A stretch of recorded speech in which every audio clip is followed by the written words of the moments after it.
Husband humiliated black wife with his mistress for 4 Yrs, but she came back engaged to another man. Subscribe and tell us where you're watching us from today. The laughter was loud in the restaurant. It felt like a broken glass in Maya's heart. She sat quietly in a corner booth. She watched her husband, who she had been married to for 8 years, lean over the table and kiss another woman. Not just any woman. The same blonde woman she had seen him with many times this month. The same woman who answered his phone when Maya called to ask about groceries. What made Maya feel worse wasn't just seeing them together. It was how happy and comfortable they looked. The way he held her hand, the way she laughed at his jokes, the same jokes he used to tell Maya when they first met. The worst part was knowing this wasn't new. It had been going on for a long time. Maya wrapped her coat tighter around her and sank deeper into the booth. She had followed him after he said he was working late again. This was the 4th time this week. She told herself she was being silly. After 8 years, marriage should mean something. But now she knew the truth. Her phone buzzed. It was a text from him. "Sorry, honey, stuck at the office. Don't wait up." She watched him type the message, sitting just a few tables away from her. She watched him lie without even looking at her. The woman sitting with him was tall and thin, everything Maya was not. The woman put her hand on his, and he didn't stop her. Maya heard the woman say, "You're terrible, lying to your wife like that." But her husband just shrugged. "She doesn't know anything," he said. "She's too busy with her little job anyway." Maya worked 60 hours a week as a nurse. She paid most of the bills while he struggled with his work. Her little job kept the lights on and food in the fridge. The woman asked, "When are you going to tell her?" "Tell her what? That you're leaving? That we are together now?" He laughed. He laughed out loud. "Who said I'm leaving her?" he said. "This is perfect. I get the best of both worlds." Maya felt something break inside her chest. It wasn't a sharp pain. It was a slow, sad feeling. It was the end of hope. The end of trust. She sat for another hour. She watched them share dessert. She watched him pay with the credit card she helped him get. She watched him walk the woman to her car and kiss her goodnight under the streetlight. When he finally came home at midnight, Maya was already in bed pretending to sleep.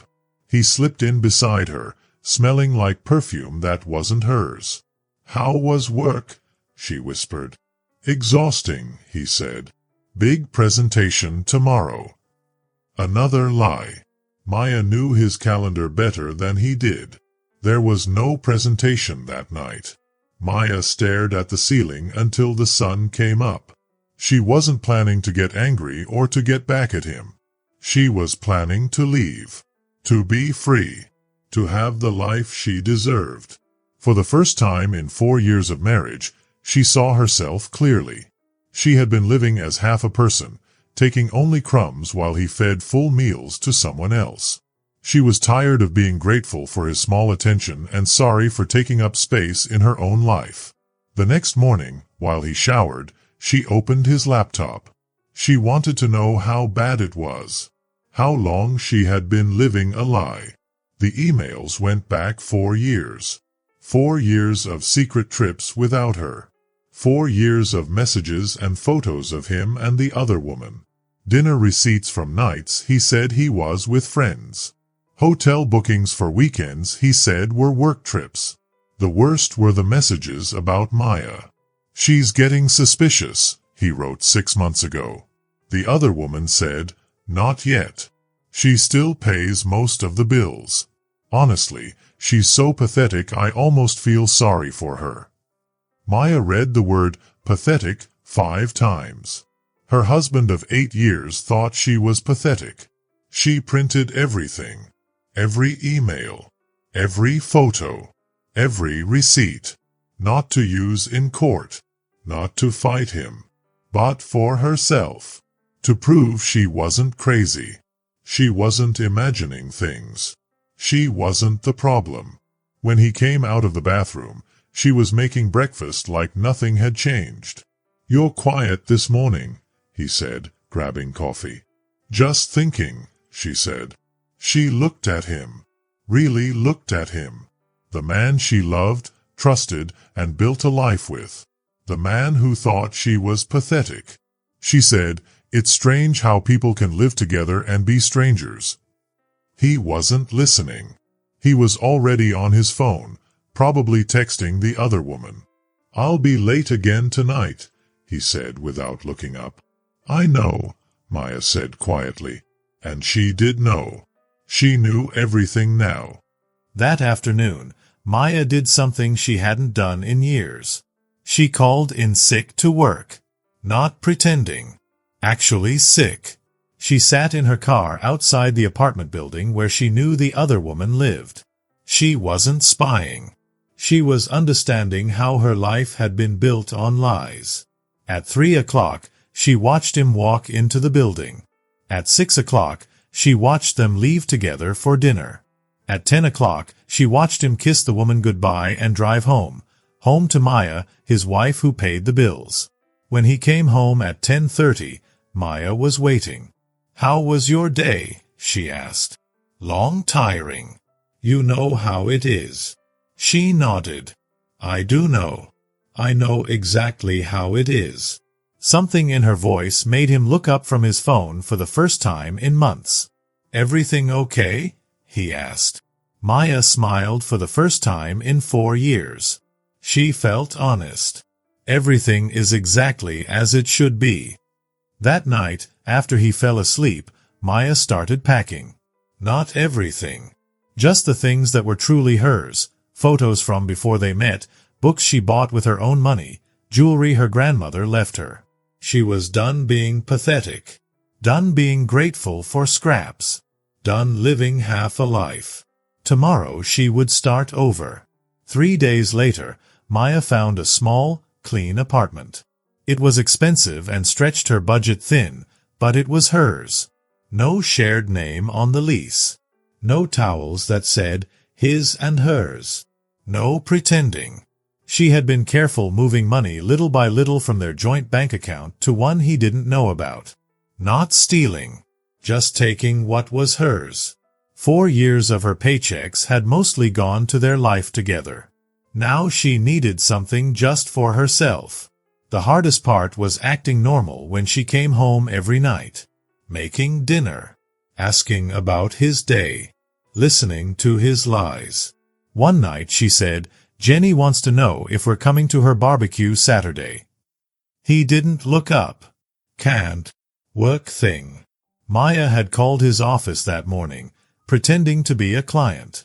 His assistant said he had no weekend appointments. "That's too bad," Maya said. "Jenny asked for both of us. Maybe next time." She nodded and kept eating. Inside, she counted the days. Her new lease started Monday. 5 more days of pretending. "Actually," she said carefully, "I think I'll go anyway. Haven't seen Jenny in ages." He looked up. "Go alone. You'll be working." She watched his face. Was he worried she would say something? Or just surprised she might do something without him? "Sure," he said. "Have fun." But she saw him texting under the table, probably telling the other woman he would be free Saturday after all. That night, Maya lay in bed making lists in her head, what to take, what to leave, what to say. She had written a letter many times in her mind. She wanted it perfect. Honest, but not mean. Clear, but not dramatic. She didn't want to hurt him, even after everything. She didn't want revenge. She just wanted freedom. Friday morning, he left early for meetings. Maya called in sick again and spent the day moving her things to the new apartment. Books, clothes, a few pieces of furniture that were really hers. It didn't take long. Most of their shared life belonged more to him than her. By afternoon, the apartment looked like a stranger lived there, which was true. She had been a stranger in her own life for years. She left the letter on the kitchen counter where he would see it when he came home. Simple, direct, final. I know about Rebecca. I know about the last 4 years. I know what you really think of me. I'm not angry. I'm just done. The house is yours. The bills are yours. The lies are yours. I'm taking my life back. Don't try to find me. Don't try to explain. We both know there's nothing left to explain. She didn't sign it with love. There was no love left. Maya drove to her new apartment as the sun was setting. 1 bedroom. 1 bathroom. 1 parking spot. 1 life all hers. She ordered pizza and sat on the floor eating it out of the box. No pretending everything was fine. No asking about anyone's day. No waiting for someone who wished he was somewhere else. Her phone started ringing at 8 o'clock. She let it go to voicemail. At 8:15. Then 8:30. By 9 o'clock, he had called 12 times and sent 6 texts. Maya, what the hell is this? Come home. We can talk. You can't just leave. This is crazy. Call me back. I'm coming to find you. But he didn't know where she was. For the first time in 8 years, he had no idea where she was or what she was doing. Maya turned off her phone and took a long hot bath. With bubbles. Candles. Music she liked. Music he always said was too loud or too sad. When she got out, she looked in the mirror. Really looked. She saw her tired face. She saw lines around her eyes she didn't have before. But she also saw something else. She looked like herself again. Saturday morning, Maya woke up at 9 o'clock. No alarm. No schedule. No one to make breakfast for but herself. She made coffee and toast and sat by the window. She watched people walk by on the street. Her phone had 47 missed calls and 23 texts. She looked at them but didn't read most.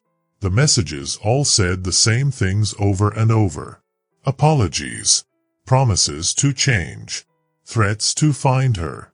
One message was different, from her sister. He called me, her sister said. Said you left him. Said you were having a breakdown. Are you okay? Call me. Maya smiled.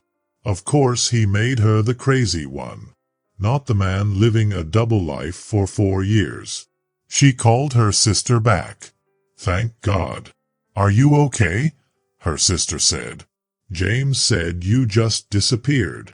He was very worried. But I'm okay. Better than okay. I'm free. Free.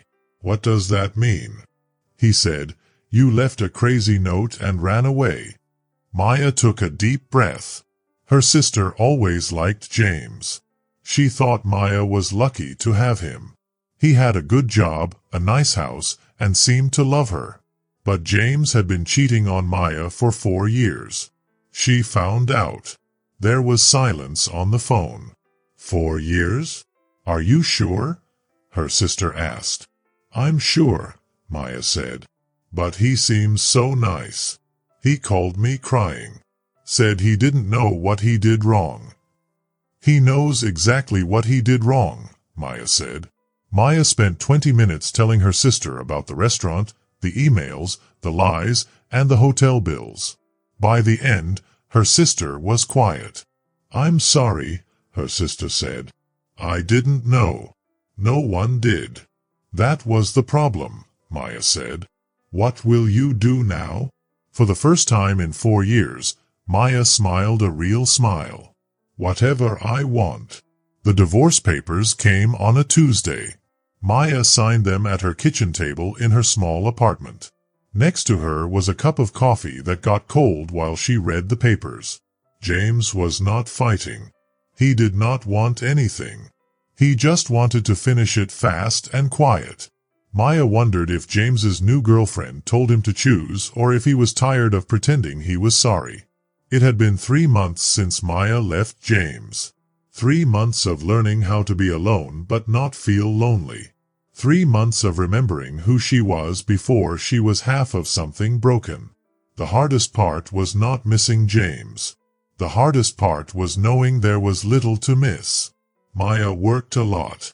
She took extra shifts as a nurse. She stayed busy. It helped pay for her apartment. It helped her think about other things. Her co-workers noticed. "You seem different," Linda said. Linda was the nurse in charge. "You look lighter somehow." Maya was different. She laughed more. She talked more. She stopped saying sorry all the time.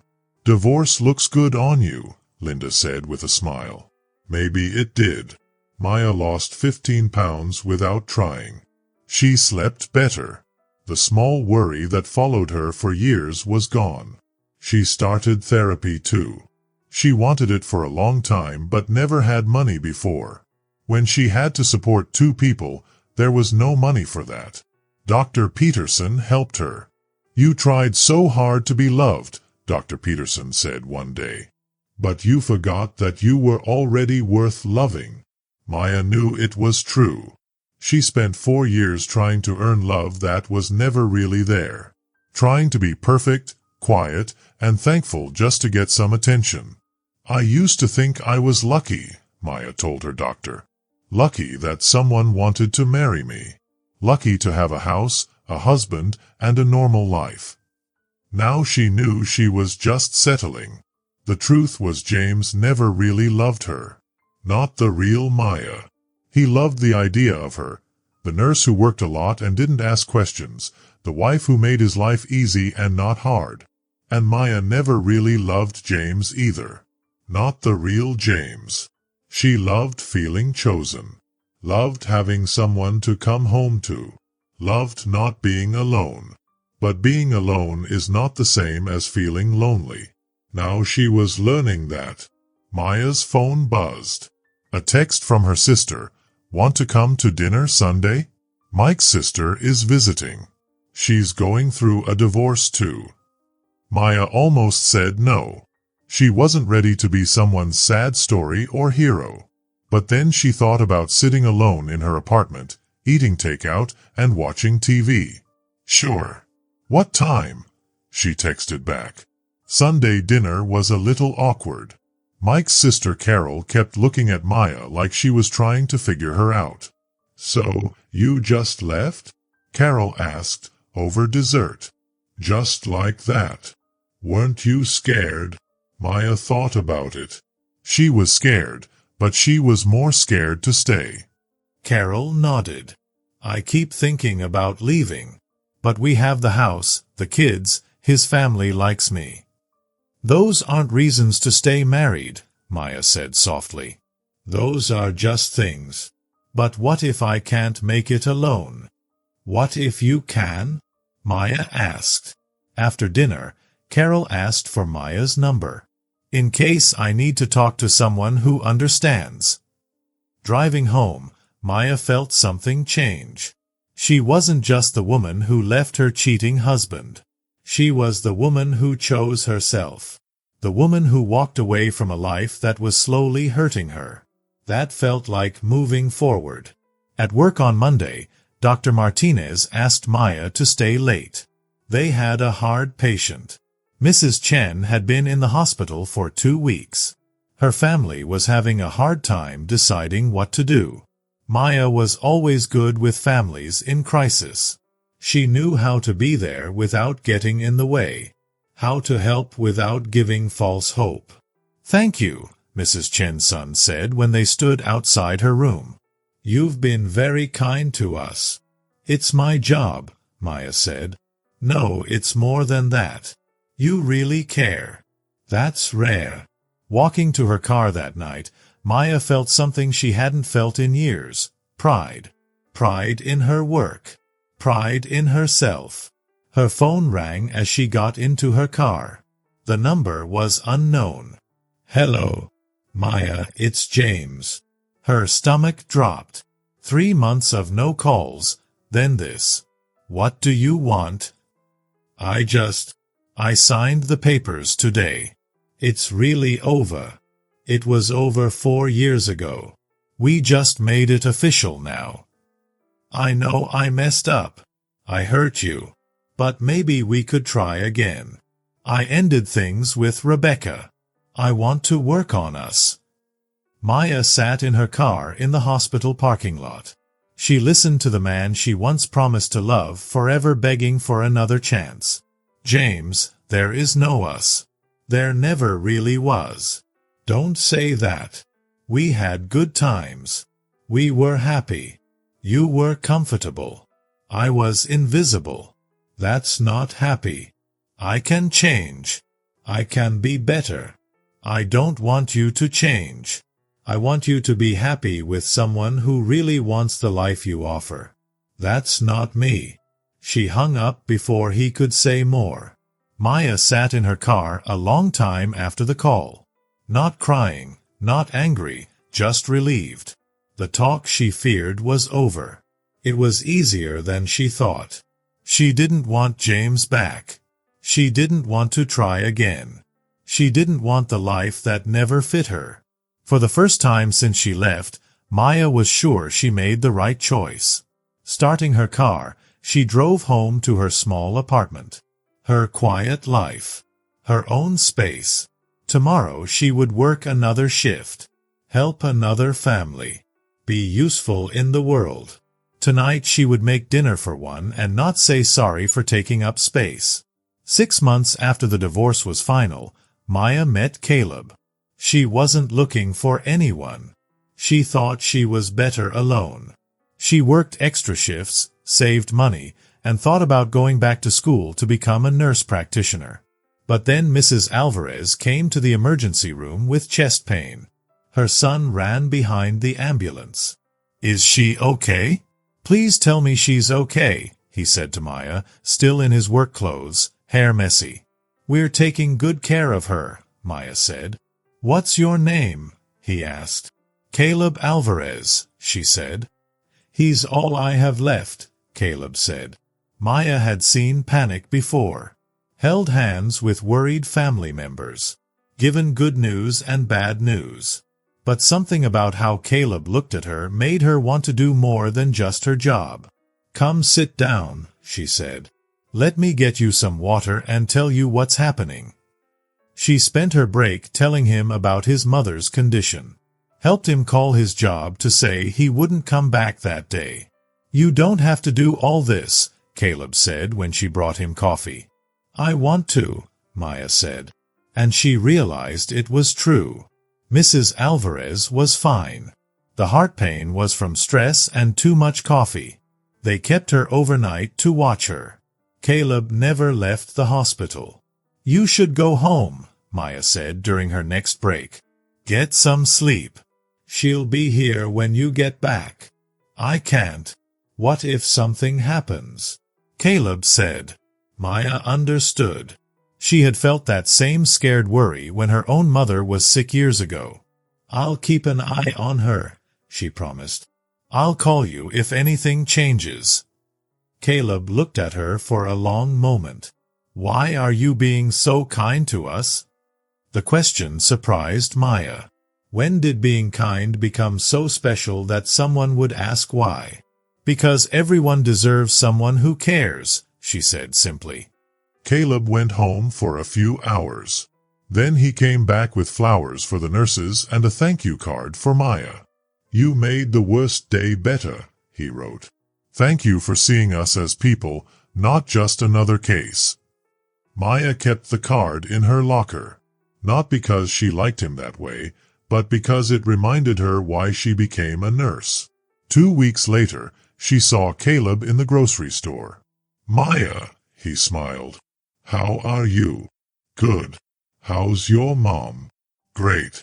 Back to gardening and bossing me around. Doctor says her heart is strong." They talked about nothing important. The weather, the price of groceries, how busy the hospital was.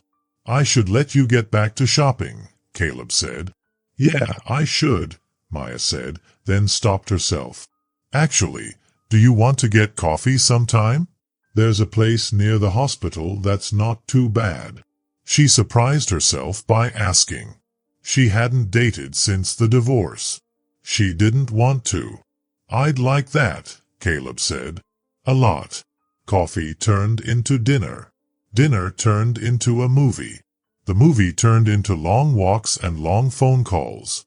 Caleb was different from James in every way that mattered. He asked questions and listened to answers. He remembered what she told him. He cared about her thoughts, work, and dreams. "Tell me about nursing school," he said over dinner one night. "You really want to know? I really want to know everything about you." So she told him about staying up all night studying, about her first patient, about the moment she knew she found her calling. James never asked about her work. He just complained when she worked late. "What made you choose nursing?" Caleb asked. "I wanted to help people," she said. "I know that sounds simple, but I like being useful. I like being the person someone can count on when everything falls apart." Maya felt something new. She felt happy and special. Someone liked her for who she really was, not just for what she could do for them. But Maya was also scared. She was scared to trust someone again. She didn't want to be wrong about someone again. She was scared to end up back in a bad place like before. After they had been dating for 2 months, Maya said, "I have to tell you something." They were sitting in Caleb's car outside her apartment. Maya had invited him up, but now she wanted him to know everything before they got closer. "Okay," Caleb said. He turned to look at her. "I was married before," Maya said. "For 8 years. But my husband cheated on me for the last 4 years. He cheated with the same woman. When I found out, I left him." Caleb was quiet for a moment. "That must have been very hard," he said. "It was," Maya said. "But the worst part wasn't the cheating. The worst part was knowing how little he thought of me, and how little I thought of myself." "What do you mean?" Caleb asked. Maya took a deep breath. "I spent 4 years trying to be good enough for him. I made myself smaller and smaller so I wouldn't cause problems. I paid most of the bills. I did most of the housework. And I was happy when he paid attention to me." "Maya," Caleb said, "I need you to know something about me. I don't trust people easily anymore. And I won't let anyone make me smaller again." Caleb reached over and took her hand. "Don't ever make yourself smaller. The world needs more people like you, not fewer." Maya smiled. "Are you scared that I'm damaged or hard to understand?" "Honestly," Caleb said, "I'm not scared you're complicated. I'm scared I might not be good enough for you. I'm scared I might let you down." Maya looked at him. She really looked at him, the man who visited his mother every Sunday, who was a teacher because he wanted to help kids. He had never made her feel like she was asking for too much. "I think I'm falling in love with you," she said softly. "I think I fell in love with you the day we met," Caleb said. That night, Maya let Caleb stay with her, not just for one night, but in her life and heart. For the first time in years, she wasn't scared of what would happen next. After 8 months of dating, Maya moved in with Caleb. Not because she had to, but because she wanted to. Coming home to him felt like coming home to herself. His house was warm and cozy. It was full of books, photos, and things that told the story of his life. There were pictures of his students on the refrigerator, awards for being Teacher of the Year, and thank you notes from parents. "You keep everything?" Maya asked, looking through a box of cards and letters. "My mom always said people don't say thank you enough. When someone writes it down, it's special. It should be kept." Maya thought about all the thank you notes she had thrown away over the years. All the little moments when someone said thank you but she didn't think they were important. "I want to be the kind of person who keeps thank you notes," she said. "You already are," Caleb said, kissing the top of her head. Living with Caleb was nothing like living with James, her ex-husband. There were no secrets, no lies, and no walking on eggshells. When Caleb said he would be home at 6 o'clock, he was home at 6 o'clock. When he said he was going out, he told her where and asked if she wanted to come. "Don't you want some guy time?" Maya asked the first time he invited her to meet his friends. "I want you to know the people who matter to me. I want them to know you," he said. His friends were mostly teachers, people who cared about more than themselves. They welcomed Maya like she was part of their group. They asked about her work and talked to her like she belonged. One day, Maya was leaving her clinical rotation at the health center when she saw James sitting in his car across the street. He wasn't hiding or trying to be quiet. He was just sitting there, watching. Their eyes met through the car window. He didn't look away or pretend he wasn't waiting for her. He just stared. Maya got in her car and drove home, looking in her mirror the whole time. He didn't follow her, but she still felt like he was watching. That night, she told Caleb what had happened. "How long was he there?" Caleb asked. "I don't know. I just saw him when I came out." "Did he try to talk to you?" "No, he just watched." Caleb was quiet for a moment.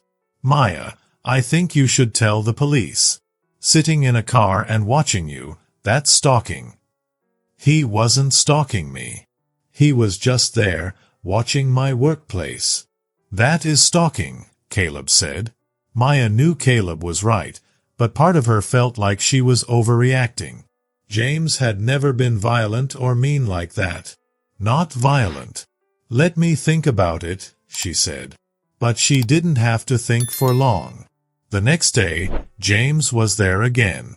Same place. Same car. Same staring. This time, Maya walked over to him.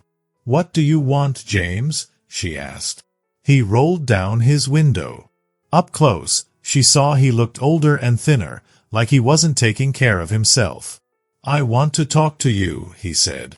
"About what?" "About us. About what we had."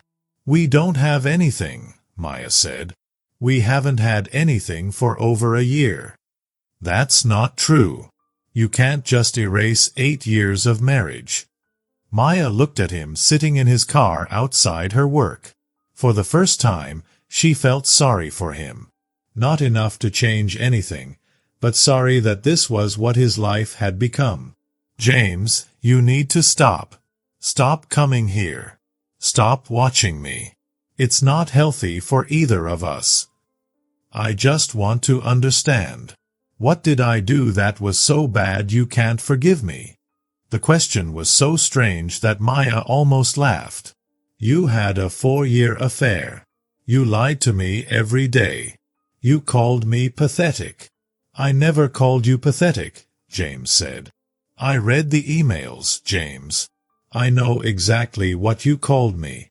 He looked away, maybe remembering what he wrote, maybe not wanting to face the truth.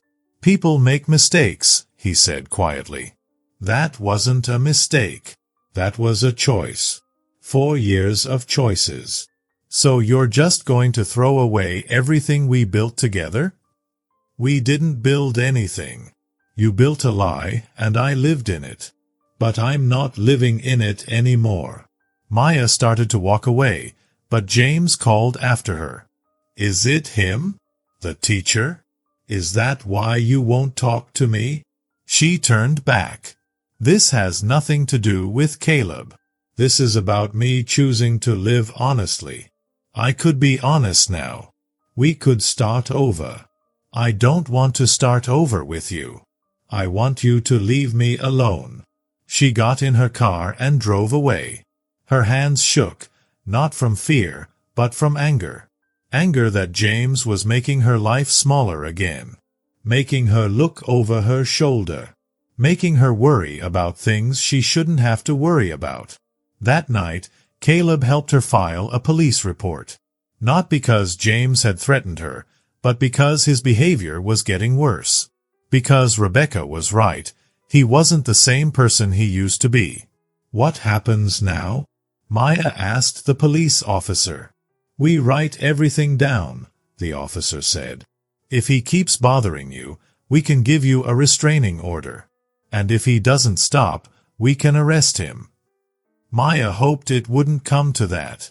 She hoped James would realize he was wrong and stop on his own. But as she lay in bed listening to Caleb breathe next to her, she had a feeling this was only the beginning. James didn't stop. If anything, the police report made him more determined. He started showing up everywhere, at the grocery store, the gas station, the coffee shop near Maya's school. He never came close to her after that day at the clinic. He just appeared in places, watching, making sure she knew he was there. It's psychological warfare, Caleb said after Maya saw James 3 times in 1 week. He's trying to make you feel like you can't get away. But I can't do anything. He's not breaking the law by shopping at the same places. Maya, this isn't normal, Caleb said. You know that, right?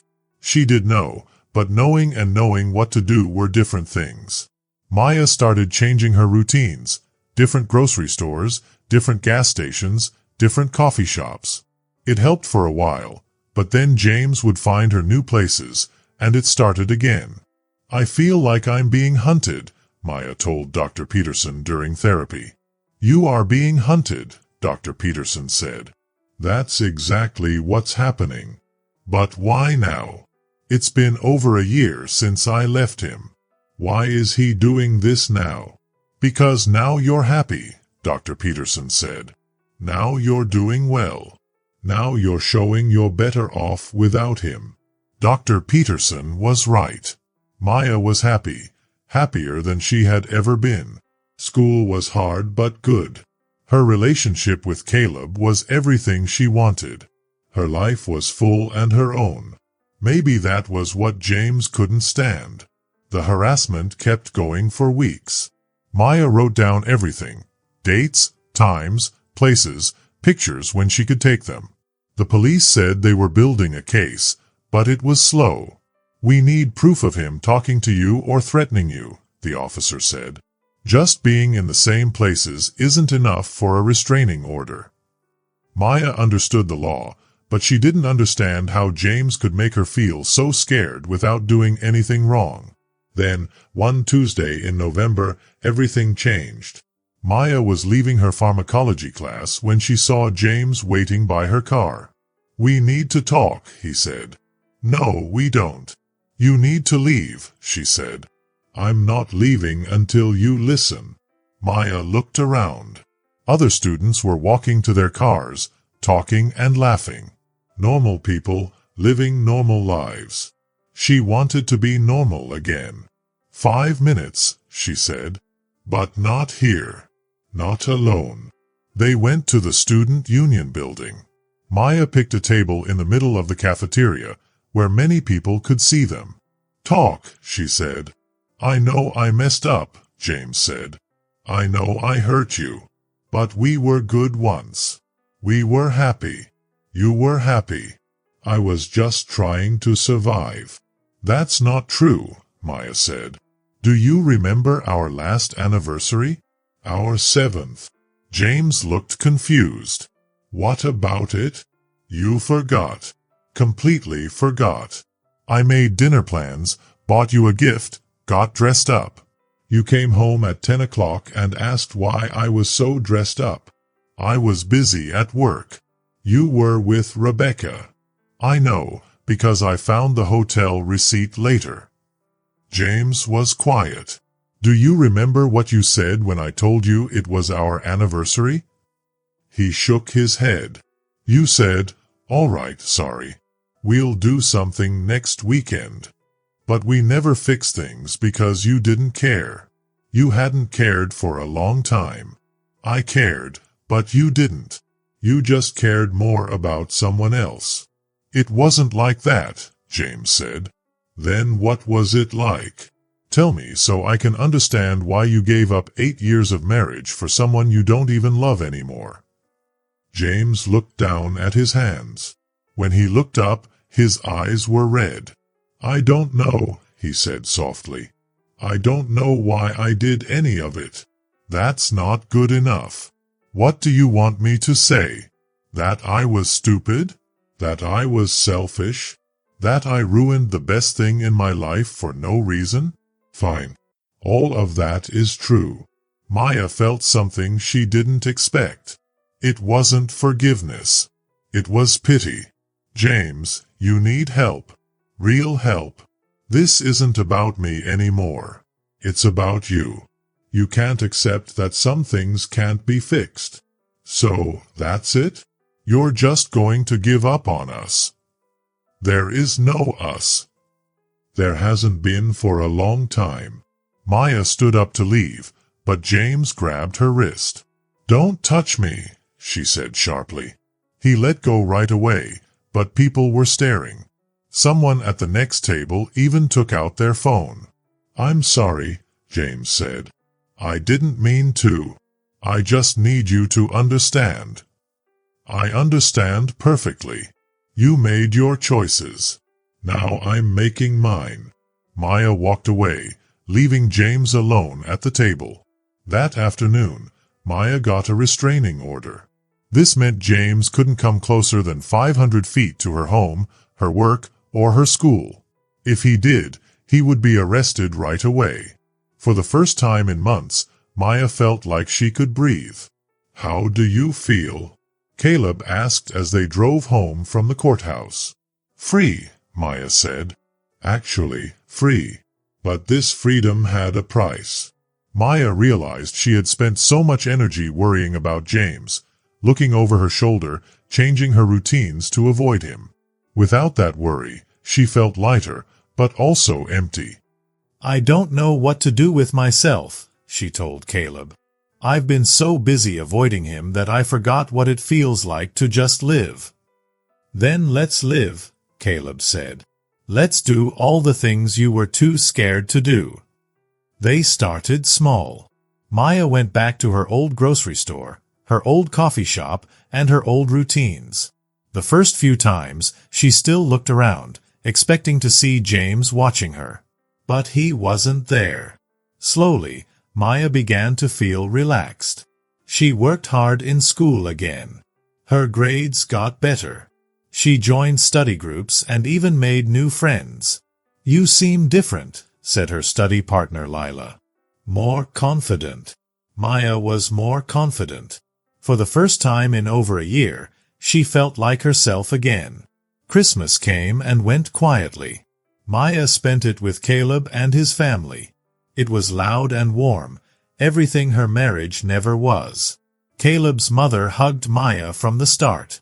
She treated Maya like a daughter, not just a guest. "You're good for him," Mrs. Alvarez said while washing dishes with Maya. "I haven't seen him this happy before. Ever." "He's good for me too," Maya said. "I can see it," Mrs. Alvarez said. "You have that glow, the glow people get when they're truly happy." Maya caught herself smiling more, laughing easier, and speaking up without saying sorry all the time.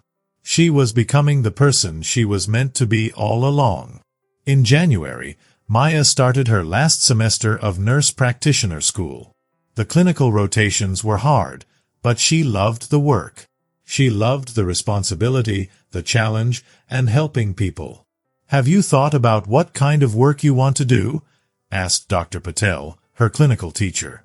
"I'm thinking about community health," Maya said. "Helping people who don't always get good health care." "That's a good choice," Dr. Patel said. "It's hard work too." "I like hard work," Maya said. She knew this was true. The old Maya would have chosen the easy way. This Maya wanted to make a difference. One afternoon in February, Maya was working at the community health clinic when she heard two nurses talking. "Did you hear about that guy who got arrested outside the nursing school?" one nurse asked. Maya's blood got cold. "What guy?" she asked. "Some man was harassing a student. He stalked her for months. Campus security caught him trying to break into her car." "When did this happen?" Maya asked, her hands shaking. Last week, I think. What was his name? I don't know. Do you think you know him? Maya left and called the police officer who helped her with the restraining order. Was it James Patterson? She asked. I can't give you details, the officer said. But yes. We arrested someone last week for stalking and breaking a restraining order. He tried to break into a car. Is he in jail? He made bail yesterday. Maya's heart sank. James was out. Still angry. Still desperate. Still thinking only about her. What do I do now? She asked. You stay alert, the officer said. Follow the safety plan we talked about. Call us right away if you see him or if something feels wrong. Maya drove home, checking her mirrors carefully and taking a different way than usual. When she got to Caleb's house, she checked all the locks twice. What's wrong? Caleb asked when he saw her face. She told him about James getting arrested, making bail, and how the fear was coming back like poison in her chest. We need to talk about you staying somewhere else for a while, Caleb said. I'm not running away again, Maya said. I won't let him control my life. This isn't running away, Caleb said. It's being smart. He's getting worse. Breaking into cars and breaking rules. What's next? Maya knew Caleb was right. But the thought of changing her life again because of James made her angry. I'm so tired, she said. I just want to live my life without thinking about him. I know, Caleb said. You will. But right now, we have to be careful. That night, Maya couldn't sleep. She kept thinking about the nursing student whose car James tried to break into. What if he thought it was me? What if he hurt someone else? The next morning, Maya made a decision. She was tired of being scared. Tired of looking over her shoulder. Tired of letting James control her life. She decided to end it once and for all. Her plan was simple. She would meet James in a public place with police nearby. She would tell him his behavior must stop, not just for her, but for him too. That's a bad idea, Caleb said. He already broke one restraining order. He won't listen, Caleb warned. Maybe not, Maya said, but I have to try. I can't keep living like this. Neither can he. Maya thought about it all night. James wasn't evil. He was broken and desperate, holding onto something that never really existed. Maybe if she could make him understand, he would finally let go. She arranged to meet him at the police station. If he wanted to talk, it would be there with officers watching. Safe and final. To her surprise, he agreed. James looked worse than before. Thinner, older, like he hadn't slept in weeks. He sat across from her in a small room with his hands folded on the table. Thank you for meeting me, he said. This is the last time, James, Maya said. After today, we never speak again. I understand. Do you? He asked. Because your actions say otherwise. James looked down at his hands. I know I made mistakes, he said quietly. You tried to break into someone's car. You broke a restraining order. Those aren't mistakes, James. Those are crimes. I thought it was your car, he said. I just wanted to leave you a letter. It doesn't matter whose car it was. You can't break into cars. You can't follow people. You can't show up at their work and watch them. Maya looked at his face. He looked ashamed. But she knew not to trust just his expressions. Why are you doing this? What do you hope to get? James was quiet for a long time. Then he said in a soft voice, I want my life back. Your life. The life I had with you. The house. The routine. Feeling like I belonged. James, you gave up that life. You chose someone else over me. For 4 years. I made a mistake. I thought I could have both, James said. But you couldn't. And now you don't have either. James looked up at her. Maya saw something she didn't expect. It wasn't anger or desperation. It was understanding. You're different, he said. What do you mean? You're not the same person you were when we were married. You're stronger, more sure of yourself. Maya felt something change in the room. For the first time in months, James was seeing her clearly. I am different, she said. I'm who I was supposed to be all along.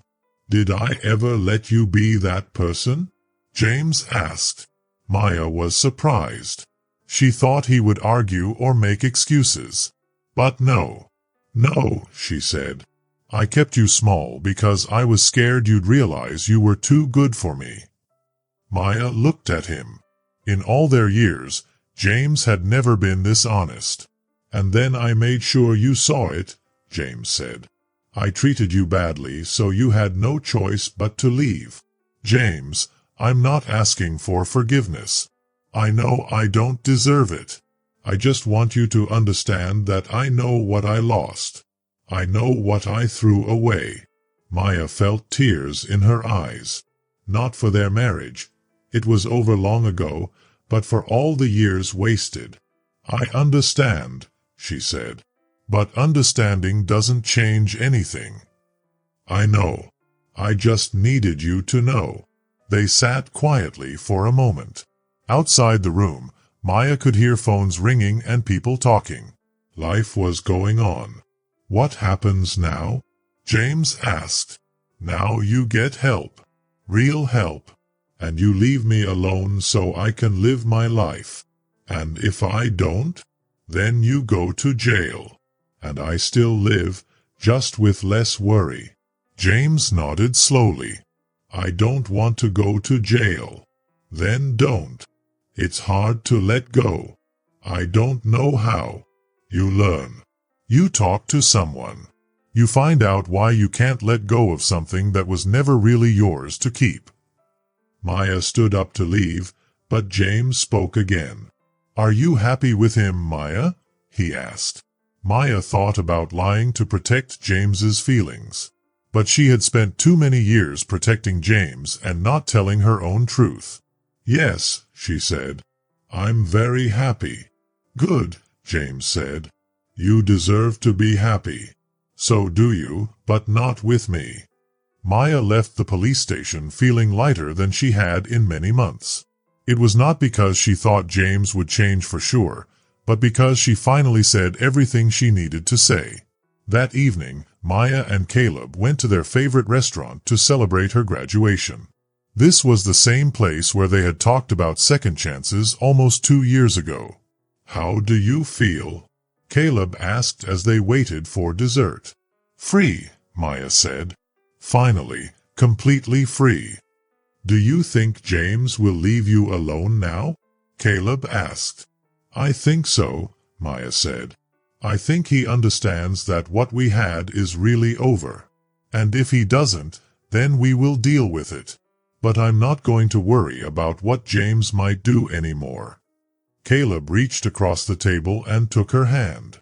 Good, he said, because I have something I want to ask you. Maya's heart beat faster. Maya, I know we talked about waiting until after graduation. I know you wanted to figure out who you are as a nurse practitioner first. But I can't wait anymore. Caleb pulled out a small velvet box and put it on the table between them. I know who you are, he said. You are the woman I want to spend my life with. You are smart and kind and strong. You are everything I didn't know I was looking for. Maya looked at the box, then at Caleb, then back at the box. Are you asking me to marry you? She asked. I'm asking if you will let me love you for the rest of our lives. If you will build something real with me. If you will be my partner in everything. Maya thought about James, about Rebecca, and all the years she had spent settling for less than she deserved. Then she thought about Caleb, about the life they had made together, and about the woman she had become. "Yes," she said. "Yes to all of it." Caleb put the ring on her finger. Maya saw someone watching them through the restaurant window. It was James. But this time, instead of feeling scared, Maya felt sad for him. Sad that he was still watching other people's happiness instead of making his own. She turned back to Caleb, to her future, to the life she had chosen. Let James watch, she thought. Let him see what real love looks like. Maybe then he will understand what he lost. The wedding was small and simple and perfect. It was just family and close friends in Caleb's backyard. There were flowers from his mother's garden and cake from the bakery where they bought pastries on their second date. Maya wore a dress she chose herself, not because it was what a bride was supposed to wear, but because it made her feel beautiful.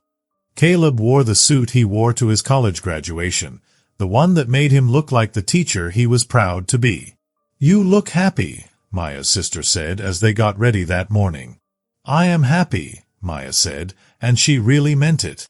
The ceremony was everything her first wedding had not been.